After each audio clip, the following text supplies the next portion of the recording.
An eating disorder is a classification of mental illness that involves engaging in eating-related behaviors that are harmful to both physical and mental health.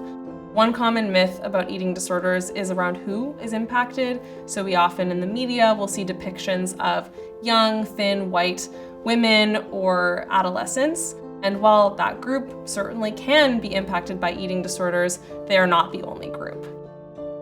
I am not what people assumed someone who would experience an eating disorder would look like. Eating disorders impact all types of people from all backgrounds and of all demographics. And in fact, certain marginalized populations are actually more likely to develop eating disorders or disordered eating symptoms compared to that stereotype. So for example, people who identify as 2S LGBTQ, people who experience food insecurity. And it's really important that we move beyond this narrative of eating disorders don't discriminate.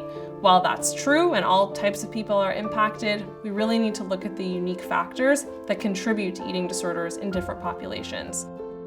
A lot of that could be connected to experiencing discrimination and oppression in various ways, body-based discrimination especially.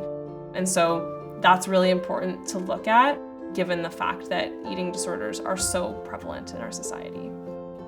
I just try to share my story and put a face to it so a lot of people don't feel alone in their disorder, especially men, because I get so much feedback from men who tell me that they're just too ashamed to tell anyone about it, and seeing my story helps them.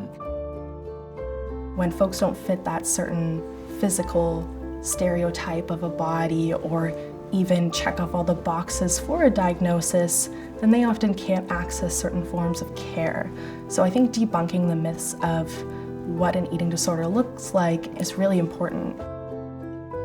A lack of education around eating disorders really held me back in those earlier years, because when I shared that I was struggling, I did often receive the comments, "Oh, you don't look like you have an eating disorder."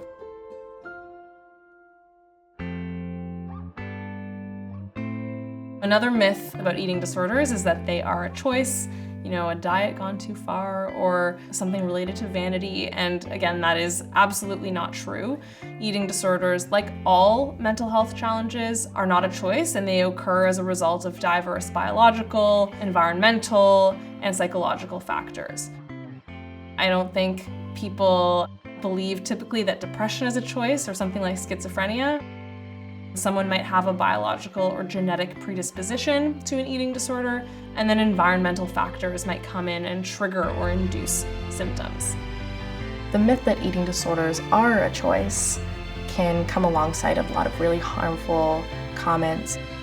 I remember hearing those comments and the impact that it had, and it really made me feel hopeless and was really harmful to being able to move forward, because it felt like my experience was invalid and that I was choosing to be in pain. Eating disorders are not a happy experience. They're really difficult and complex mental illnesses. Another common myth about eating disorders is that they are exclusively about food and weight.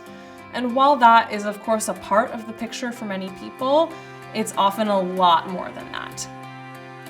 For me, there were different issues around my own self-worth and having control over situations, and also numbing emotions and feeling the need to fit in certain communities.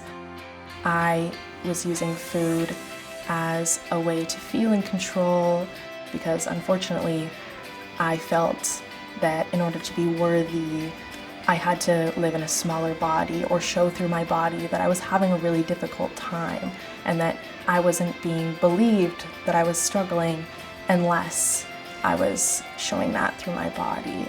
Since I wasn't being heard, I did find that turning to my eating disorder got people's attention. And it was never about the food, it was always about deeper rooted issues. For me, it was really about not being happy in my situation and where I was in life. And I think I was just using food as to compensate, to a way to kind of escape, how sad I was feeling about, the fact that, I was still in school, not making much money and at my age. There are so many reasons why a person might engage in symptoms, and therefore it's really unrealistic and unhelpful to assume that someone can just stop. A person needs, first of all, an environment that's supportive of recovery, and they also need alternative coping strategies to deal with those underlying issues. My eating disorder recovery journey started here at Sheena's place, accessing support groups, and I think that was really valuable for me because I felt really alone in my experience. Having a place like Sheena's place where you can be open about your experience and just be vulnerable and just put it all out there and have people to empathize with you and understand what you go through, I think it goes such a long way.